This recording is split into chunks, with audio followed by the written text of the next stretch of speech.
Yes, PBL increases engagement and helps kids pass standardized tests. But what about those 21st century skills? Yep, those two. You know what no company is hiring for anymore? Or maybe ever? A room full of people who can bubble in the right answers. Today's workforce needs problem solvers, communicators, collaborators, independent thinkers. That's why we stopped asking, how do we prepare learners for a test? And started asking, how do we prepare learners for the world? One of our PBL units asked, how can we improve access to healthy food in our community? Learners interviewed food bank directors. They designed a school garden. They built a business plan and pitched it to a panel of local leaders. Along the way, they practiced 21st century skills that employers say they actually want: teamwork, critical thinking, communication, adaptability, initiative. No multiple choice quiz could have taught that, but this project did. Let's talk about the world our learners are stepping into. It's fast, it's connected, it's unpredictable. Information isn't the prize anymore. It's in your pocket. It's the application of information that is the prize.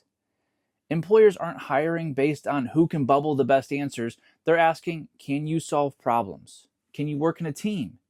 Can you lead with empathy? And that's really the heart of 21st century skills. And in most traditional classrooms, rightfully so, we're trying to sprinkle those things in. We're trying to get there. But with PBL, those skills are the work. Imagine this. Instead of worksheets on ecosystems, your learners are designing solutions to restore a polluted river in your town. Instead of a test on a persuasive writing, they're pitching a campaign to reduce waste in your school cafeteria. They're not just consuming knowledge, they're creating, applying, and leading. And along the way, they're managing deadlines, navigating conflict, asking real questions, and presenting real solutions. That's not fluff. That's college and career-ready learning on full display. Let me tell you about Alea. She's quiet, artistic, always turned in her work, but never went beyond the bare minimum. Until one PBL unit flipped a switch. The project? Design a community space that reflects local voices. Alea took the lead on storyboarding a mural that captured her neighbor's history. She interviewed elders, collaborated with the city council, and when she presented her final design, they offered to fund it. A real wall, a real mural, real impact. And Alea? She didn't just find her voice, she owned it. Here's this proverb: don't prepare the path for the child, prepare the child for the path. We need to prepare our learners for the real world. And that's what PBL does. It's not about the easy route, it's about building the skills to walk any path with confidence.